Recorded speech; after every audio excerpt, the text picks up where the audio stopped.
أعوذ بالله من الشيطان الرجيم. بسم الله الرحمن الرحيم. ولو أننا نزلنا إليهم الملائكة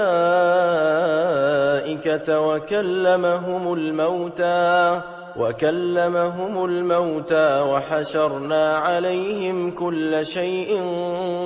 قبلا ما كانوا ليؤمنوا إلا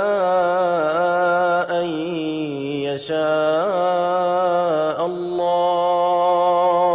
ولكن أكثرهم يجهلون. وكذلك جعلنا لكل نبي عدوا شياطين الإنس والجن يوحي بعضهم إلى بعض زخرف القول غرورا ولو شاء ربك ما فعلوه فذرهم وما يفترون. ولتصغى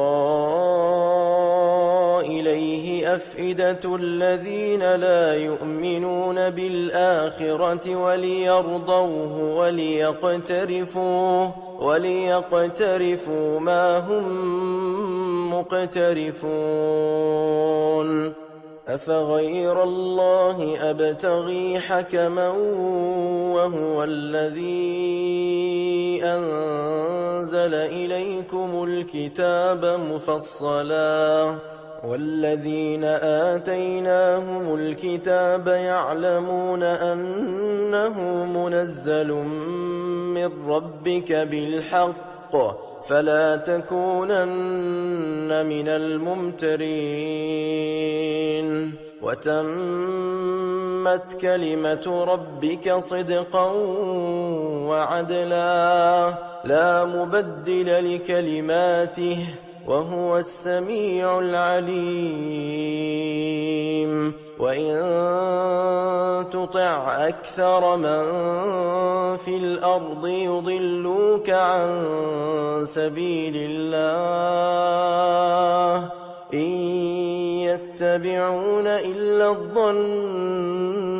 وإن هم إلا يخرصون. إن ربك هو أعلم من يضل عن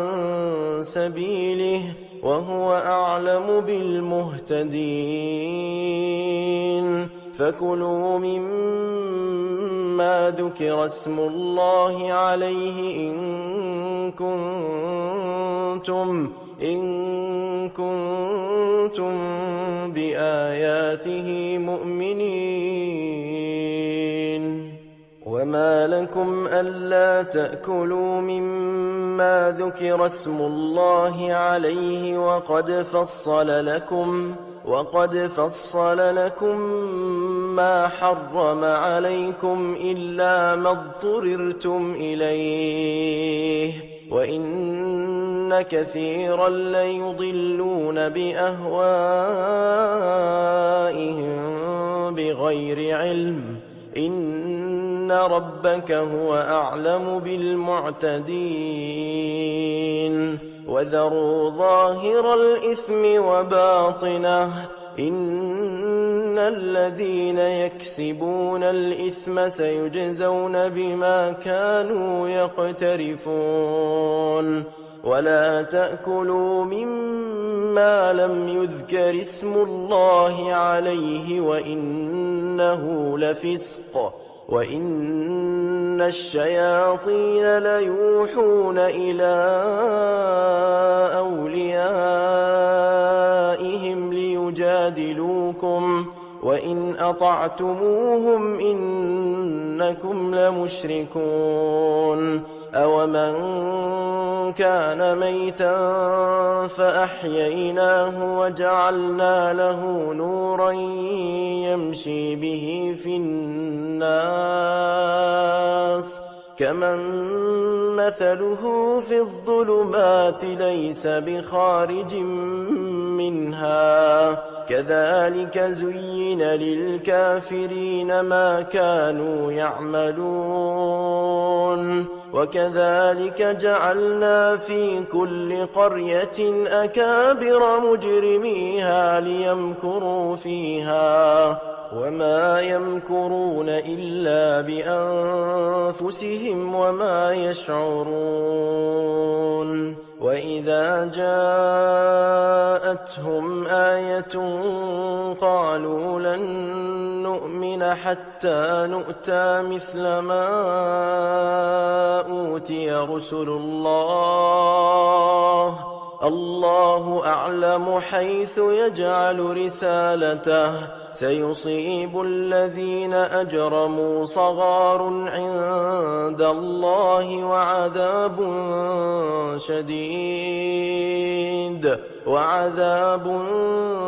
شديد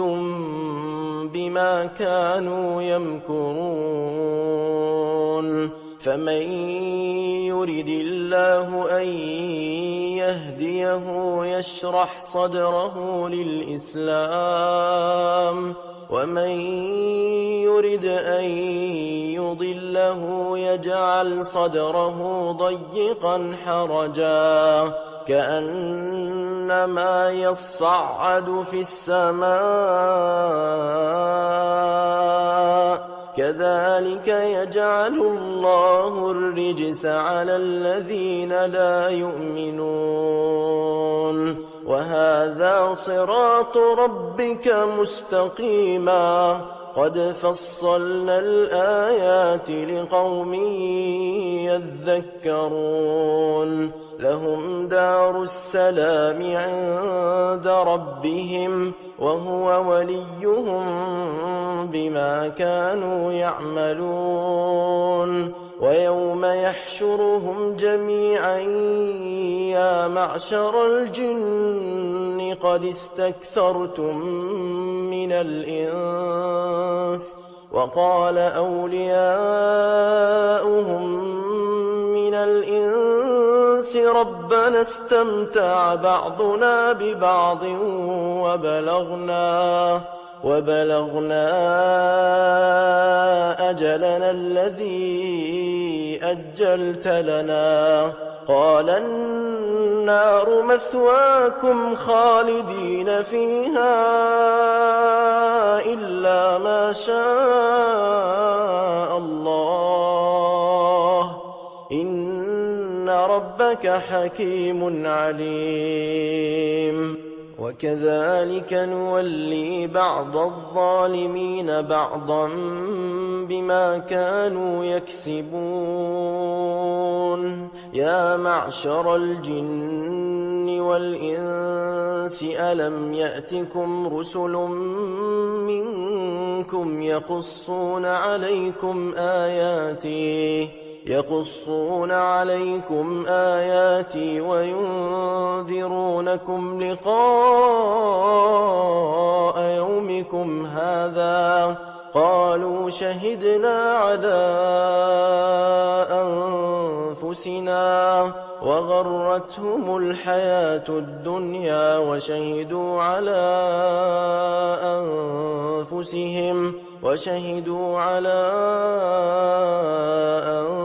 أنفسهم أنهم كانوا كافرين ذلك أن لم يكن ربك مهلك القرى بظلم وأهلها غافلون ولكل درجات مما عملوا وما ربك بغافل عما يعملون وربك الغني ذو الرحمة إن يشأ يذهبكم ويستخلف من بعدكم ما يشاء كما أنشأكم من ذرية قوم آخرين إنما توعدون لآت وما معجزين قل يا قوم اعملوا على مكانتكم إني عامل فسوف تعلمون من تكون له عاقبة الدار إنه لا يفلح الظالمون وجعلوا لله مما ذرأ من الحرث والأنعام نصيبا فقالوا هذا لله بزعمهم وهذا لشركائنا فما كان لشركائهم فلا يصل إلى الله وما كان لله فهو يصل إلى شركائهم ساء ما يحكمون وكذلك زين لكثير من المشركين قتل أولادهم شركاؤهم ليردوهم وليلبسوا عليهم دينهم ولو شاء الله ما فعلوه فذرهم وما يفترون وقالوا هذه أنعام وحرث حجر لا يطعمها إلا من نشاء بزعمهم وأنعام حرمت ظهورها وأنعام لا يذكرون اسم الله عليها افتراء عليه سيجزيهم بما كانوا يفترون وقالوا ما في بطون هذه الأنعام خالصة لذكورنا ومحرم على أزواجنا وإن يكن ميتة فهم فيه شركاء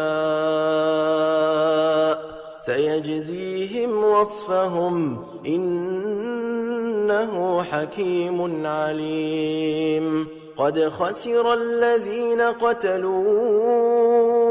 أولادهم سفها بغير علم وحرموا ما رزقهم الله افتراء على الله قد ضلوا وما كانوا مهتدين وهو الذي أنشأ جنات معروشات وغير معروشات والنخل والزرع مختلفا أكله والزيتون والرمان متشابها وغير متشابه كلوا من ثمره إذا أثمر وآتوا حقه يوم حصاده ولا تسرفوا إنه لا يحب المسرفين ومن الأنعام حمولة وفرشا كلوا مما رزقكم الله ولا تتبعوا خطوات الشيطان إنه لكم عدو مبين 8 أزواج من الضأن 2 ومن المعز 2 قل أذكرين حرم أم الأنثيين أما اشتملت عليه أرحام الأنثيين نبئوني بعلم إن كنتم صادقين ومن الإبل 2 ومن البقر 2 قل أذكرين حرم أم الأنثيين أما اشتملت عليه أرحام الأنثيين أم كنتم شهداء إذ وصاكم الله بهذا فمن أظلم ممن افترى على الله كذبا ليضل الناس بغير علم إن الله لا يهدي القوم الظالمين قل لا أجد فيما أوحي إلي محرما على طاعم يطعمه إلا أن يكون ميتة أو دما مسفوحا أو لحم خنزير فإنه رجس أو فسقا أهل لغير الله به فمن اضطر غير باغ ولا عاد فإن ربك غفور رحيم وعلى الذين هادوا حرمنا كل ذي ظفر ومن البقر والغنم حرمنا عليهم شحومهما إلا ما حملت ظهورهما أو الحوايا أو ما اختلط بعظم ذلك جزيناهم ببغيهم وإنا لصادقون فإن كذبوك فقل ربكم ذو رحمة واسعة ولا يرد بأسه عن القوم المجرمين سيقول الذين أشركوا لو شاء الله ما أشركنا ولا آباؤنا ولا حرمنا من شيء كذلك كذب الذين من قبلهم حتى ذاقوا بأسنا قل هل عندكم من علم فتخرجوه لنا إن تتبعون إلا الظن وإن أنتم إلا تخرصون قل فلله الحجة البالغة فلو شاء لهداكم أجمعين قل هلم شهداءكم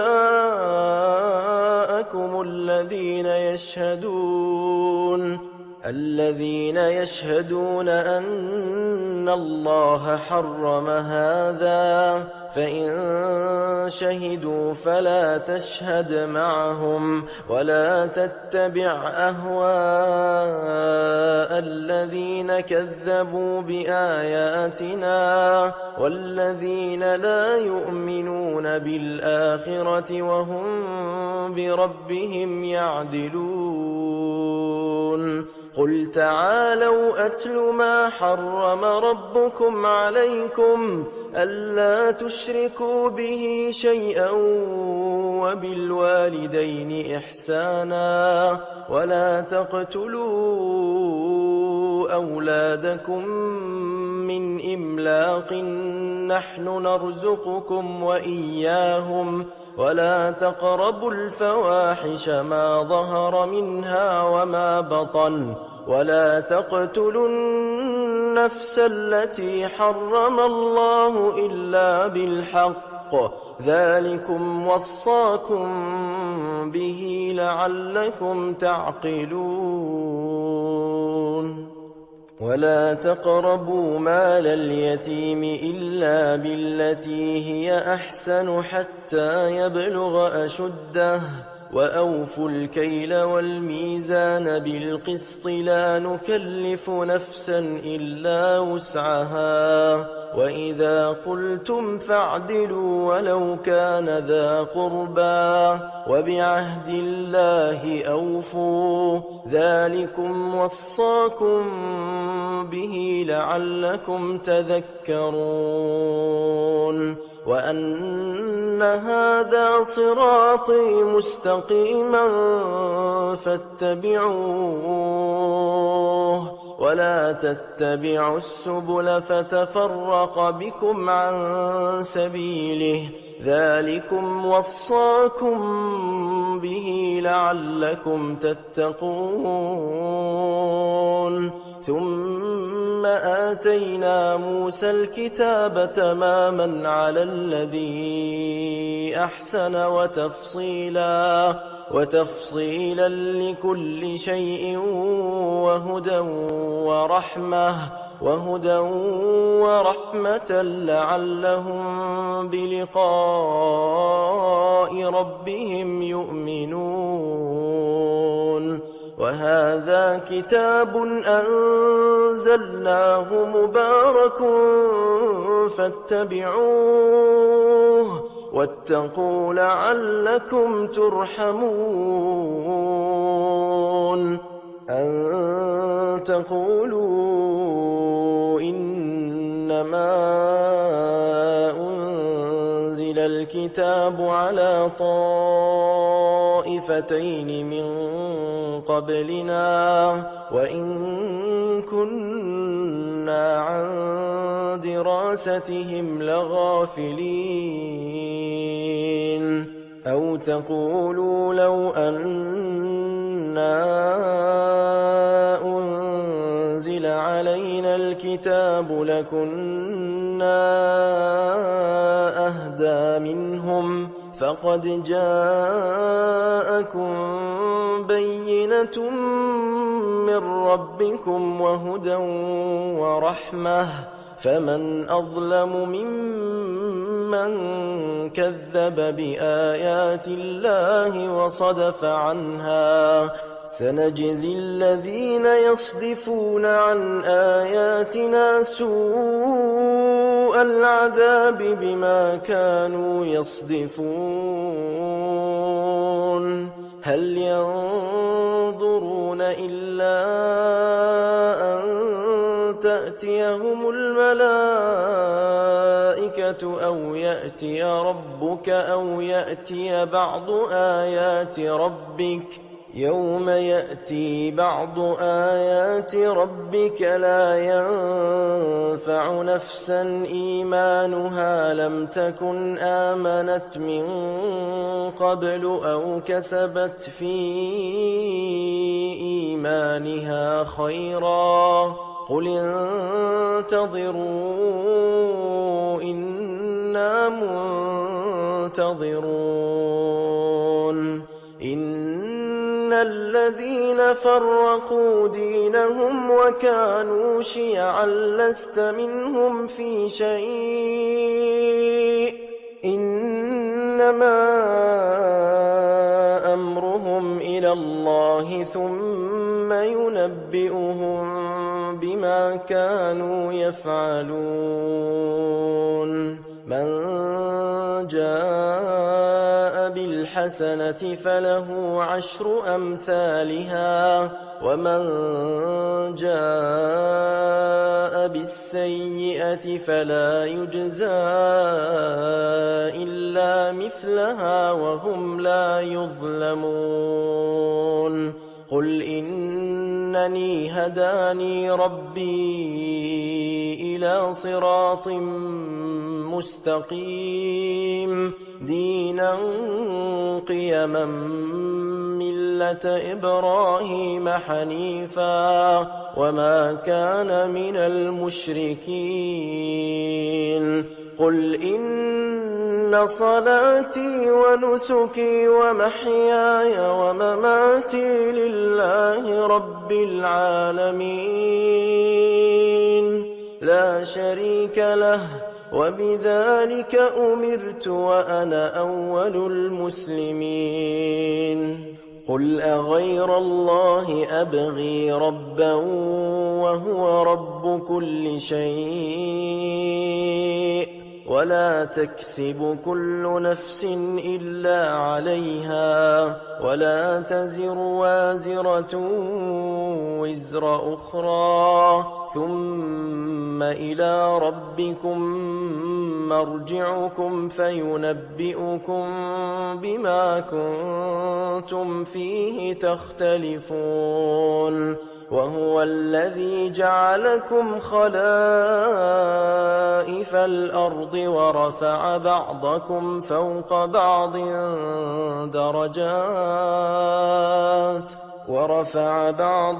فوق بعض درجات ليبلوكم فيما آتاكم إن ربك سريع العقاب وإنه لغفور رحيم بسم الله الرحمن الرحيم ألف لام ميم صاد كتاب أنزل إليك فلا يكن في صدرك حرج منه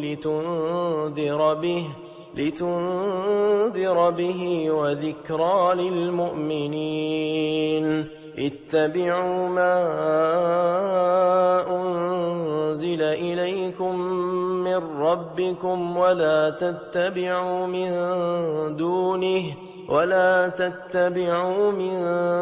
دونه أولياء قليلا ما تذكرون وكم من قرية أهلكناها فجاءها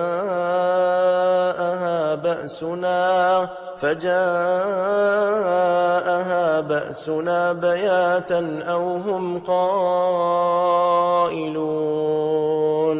فما كان دعواهم إذ جاءهم بأسنا إلا أن قالوا إنا كنا ظالمين فلنسألن الذين أرسل إليهم ولنسألن المرسلين فلنقصن عليهم بعلم وما كنا غائبين والوزن يومئذ الحق فمن ثقلت موازينه فأولئك هم المفلحون ومن خفت موازينه فأولئك الذين خسروا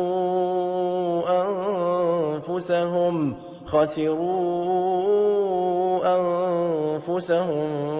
بما كانوا بآياتنا يظلمون ولقد مكناكم في الأرض وجعلنا لكم فيها معايش قليلا ما تشكرون ولقد خلقناكم ثم صورناكم ثم قلنا للملائكة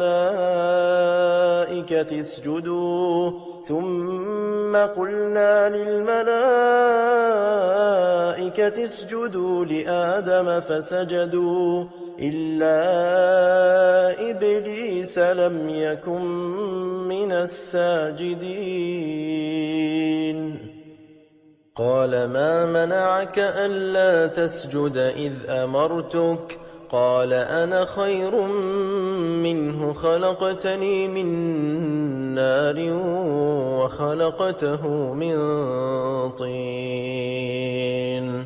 قال فاهبط منها فما يكون لك أن تتكبر فيها فاخرج إنك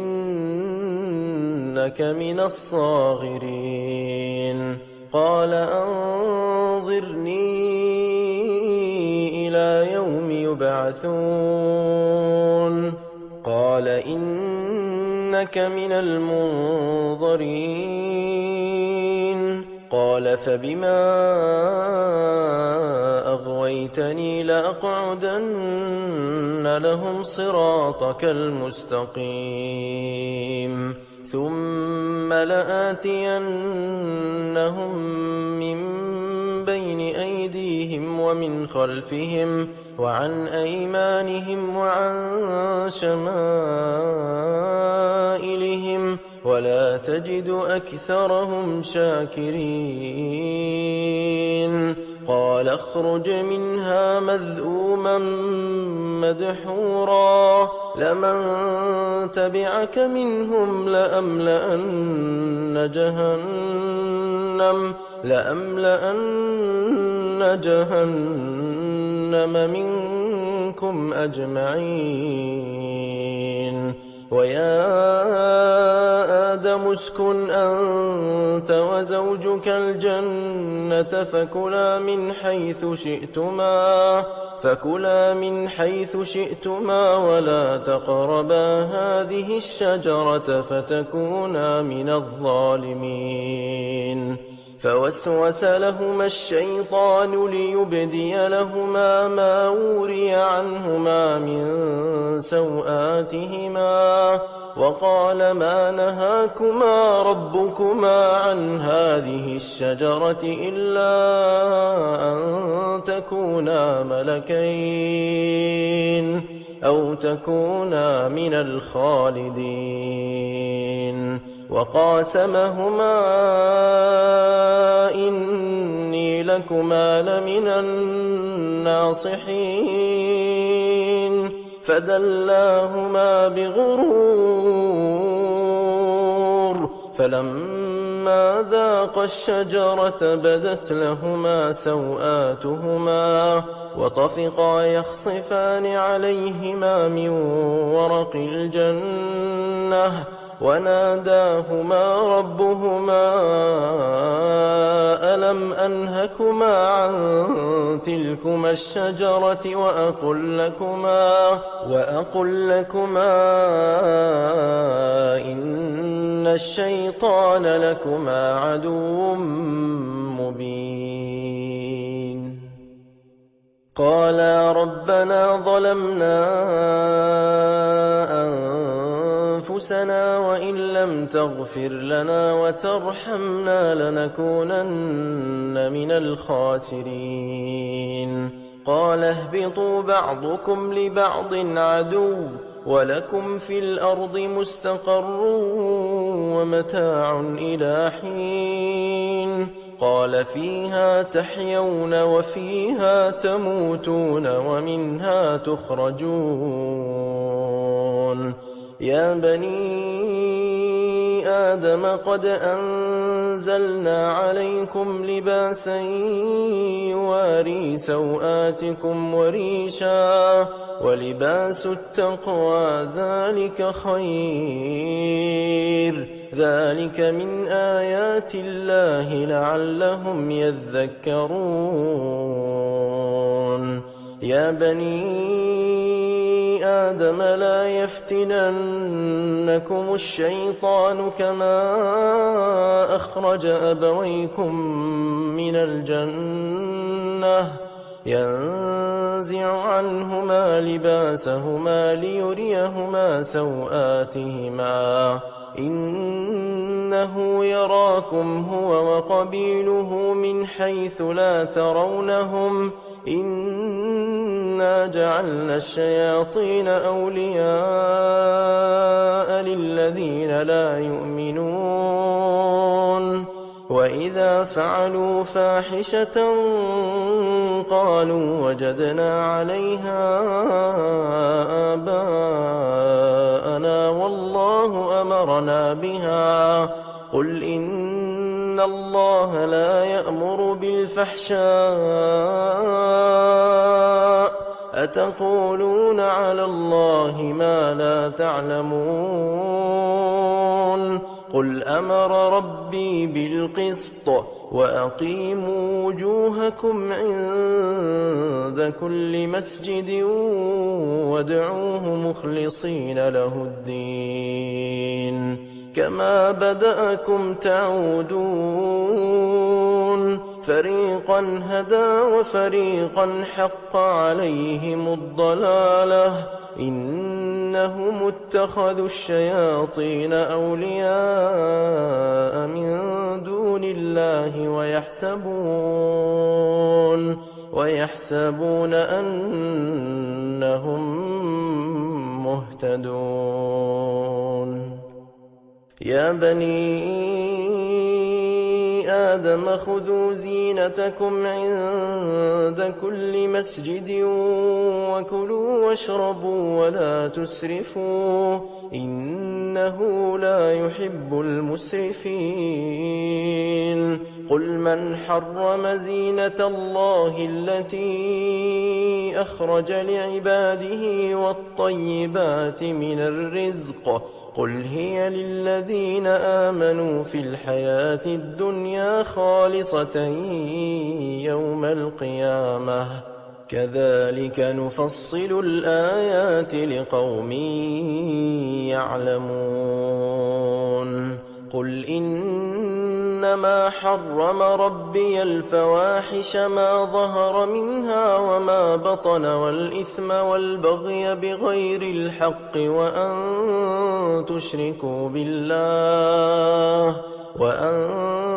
تشركوا بالله ما لم ينزل به سلطانا وأن تقولوا على الله ما لا تعلمون ولكل أمة أجل فإذا جاء أجلهم لا يستأخرون ساعة ولا يستقدمون يا بني آدم إما يأتينكم رسل منكم يقصون عليكم آياتي فمن اتقى وأصلح فلا خوف عليهم ولا هم يحزنون والذين كذبوا بآياتنا واستكبروا عنها أولئك أصحاب النار هم فيها خالدون فمن أظلم ممن افترى على الله كذبا أو كذب بآياته أولئك ينالهم نصيبهم من الكتاب حتى إذا جاءتهم رسلنا يتوفونهم قالوا أين ما كنتم تدعون من دون الله قالوا ضلوا عنا وشهدوا على أنفسهم أنهم كانوا كافرين قال ادخلوا في قد خلت من قبلكم من الجن والإنس في النار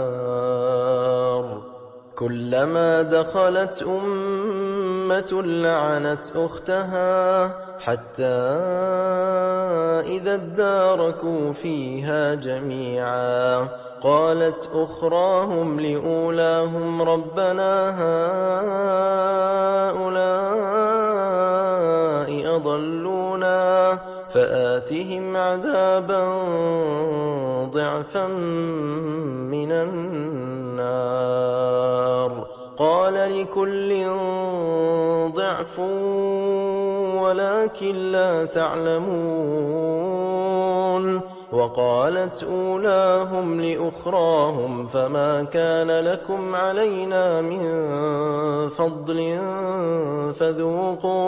فذوقوا العذاب بما كنتم تكسبون إن الذين كذبوا بآياتنا واستكبروا عنها لا تفتح لهم أبواب السماء ولا يدخلون الجنة حتى يلج الجمل في سم الخياط وكذلك نجزي المجرمين لهم من جهنم مهاد ومن فوقهم غواش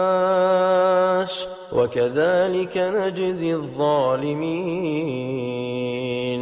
والذين آمنوا وعملوا الصالحات لا نكلف نفسا إلا وسعها أولئك أصحاب الجنة هم فيها خالدون ونزعنا ما في صدورهم من غل تجري من تحتهم الأنهار وقالوا الحمد لله الذي هدانا لهذا وما كنا لنهتدي لولا أن هدانا الله لقد جاءت رسل ربنا بالحق ونودوا أن تلكم الجنة أورثتموها بما كنتم تعملون ونادى أصحاب الجنة أصحاب النار أن قد وجدنا ما وعدنا ربنا حقا فهل وجدتم ما وعد ربكم حقا قالوا نعم فأذن مؤذن بينهم اللعنة الله على الظالمين الذين يصدون عن سبيل الله ويبغونها عوجا وهم بالآخرة كافرون وبينهما حجاب وعلى الأعراف رجال يعرفون كلا بسيماهم ونادوا أصحاب الجنة أن سلام عليكم لم يدخلوها وهم يطمعون وإذا صرفت أبصارهم تلقاء أصحاب النار قالوا ربنا لا تجعلنا مع القوم الظالمين ونادى أصحاب الأعراف رجالا يعرفونهم بسيماهم قالوا ما أغنى عنكم جمعكم وما كنتم تستكبرون أهؤلاء الذين أقسمتم لا ينالهم الله برحمة ادخلوا الجنة لا خوف عليكم ولا أنتم تحزنون ونادى أصحاب النار أصحاب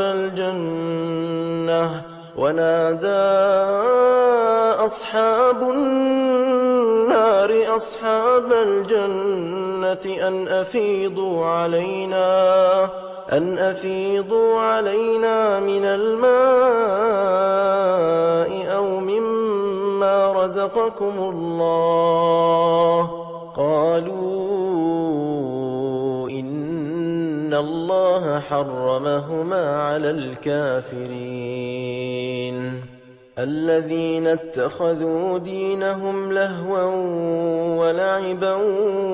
وغرتهم الحياة الدنيا فاليوم ننساهم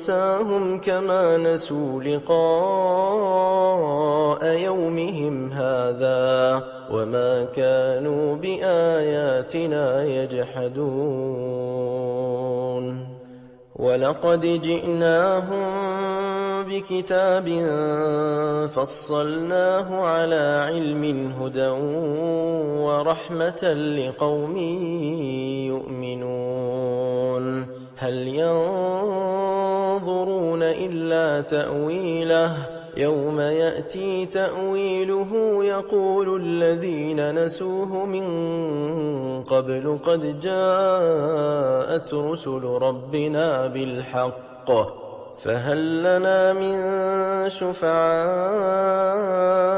فيشفعوا لنا أو نرد فنعمل غير الذي كنا نعمل قد خسروا أنفسهم وضل عنهم ما كانوا يفترون. إن ربكم الله الذي خلق السماوات والأرض في 6 أيام ثم استوى على العرش يغشي الليل النهار يطلبه حثيثا والشمس والقمر والنجوم مسخرات بأمره ألا له الخلق والأمر تبارك الله رب العالمين. ادعوا ربكم تضرعا وخفية إنه لا يحب المعتدين. ولا تفسدوا في الأرض بعد إصلاحها وادعوه خوفا وطمعا إن رحمة الله قريب من المحسنين. وهو الذي يرسل الرياح بشرا بين يدي رحمته حتى إذا أقلت سحابا ثقالا سقناه لبلد ميت فأنزلنا به الماء فأخرجنا به من كل الثمرات كذلك نخرج الموتى لعلكم تذكرون. والبلد الطيب يخرج نباته بإذن ربه والذي خبث لا يخرج إلا نكدا كذلك نصرف الآيات لقوم يشكرون. لقد أرسلنا نوحا إلى قومه فقال يا قوم اعبدوا الله ما لكم من إله غيره إني أخاف عليكم عذاب يوم عظيم. قال الملأ من قومه إنا لنراك في ضلال مبين. قال يا قوم ليس بي ضلالة ولكني رسول من رب العالمين أبلغكم رسالات ربي وأنصح لكم وأعلم من الله ما لا تعلمون. أوعجبتم أن جاءكم ذكر من ربكم على رجل منكم لينذركم لينذركم ولتتقوا ولعلكم ترحمون فكذبوه فأنجيناه والذين معه في الفلك وأغرقنا الذين كذبوا بآياتنا إنهم كانوا قوما عمين وإلى عاد أخاهم هودا قال يا قوم اعبدوا الله ما لكم من إله غيره أفلا تتقون قال الملأ الذين كفروا من قومه إنا لنراك في سفاهة وإنا لنظنك من الكاذبين قال يا قوم ليس بي سفاهة ولكني رسول من رب العالمين أبلغكم رسالات ربي وأنا لكم ناصح أمين أوعجبتم أن جاءكم ذكر من ربكم على رجل منكم لينذركم واذكروا إذ جعلكم خلفاء من بعد قوم نوح وزادكم في الخلق بسطة فاذكروا آلاء الله لعلكم تفلحون قالوا أجئتنا لنعبد الله وحده ونذر ما كان يعبد آباؤنا فأتنا بما تعدنا إن كنت من الصادقين قال قد وقع عليكم من ربكم رجس وغضب أتجادلونني في أسماء سميتموها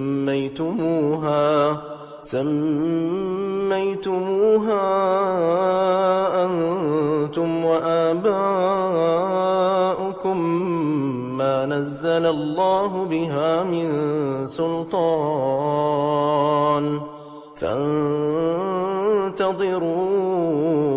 إني معكم من المنتظرين فأنجيناه والذين معه برحمة منا وقطعنا دابر الذين كذبوا بآياتنا وما كانوا مؤمنين وإلى ثمود أخاهم صالحا قال يا قوم اعبدوا الله ما لكم من إله غيره قد جاءتكم بينة من ربكم هذه ناقة الله لكم آية فذروها تأكل في أرض الله ولا تمسوها بسوء فيأخذكم عذاب أليم واذكروا إذ جعلكم خلفاء من بعد عاد وبوأكم في الأرض تتخذون من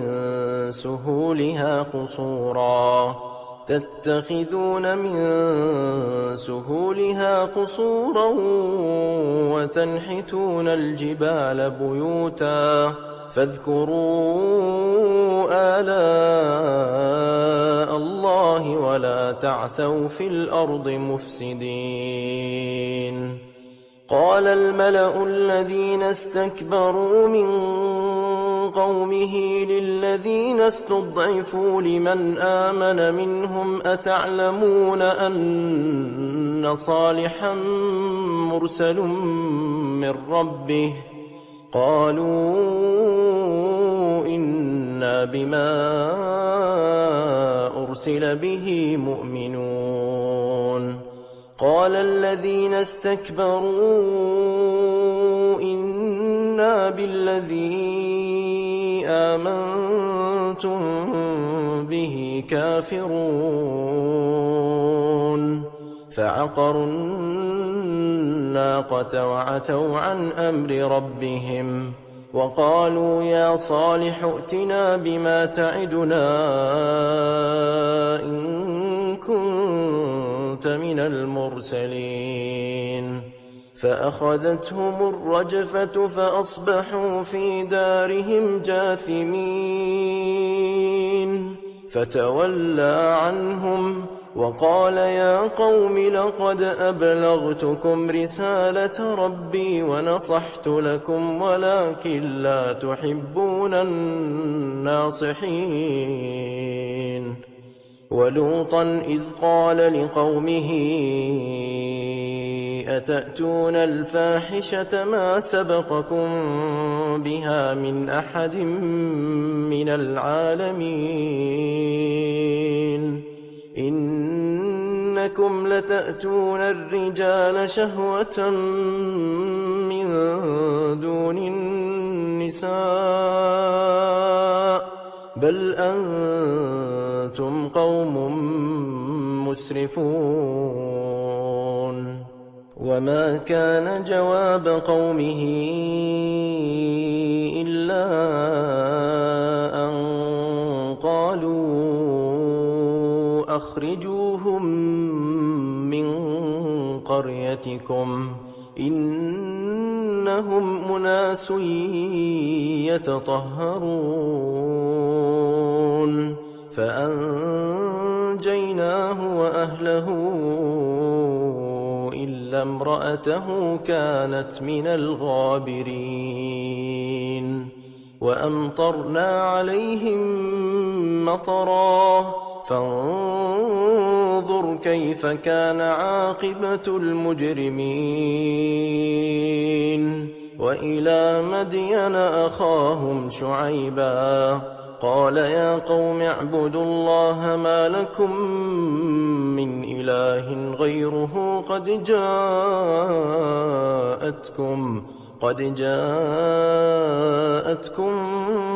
بينة من ربكم فأوفوا الكيل والميزان ولا تبخسوا الناس أشياءهم ولا تفسدوا في الأرض بعد إصلاحها ذلكم خير لكم إن كنتم مؤمنين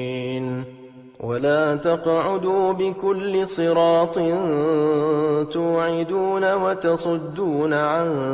سبيل الله من آمن به وتبغونها عوجا واذكروا إذ كنتم قليلا فكثركم وانظروا كيف كان عاقبة المفسدين وإن كان طائفة منكم آمنوا بالذي أرسلت به وطائفة لم يؤمنوا فاصبروا حتى يحكم الله بينهم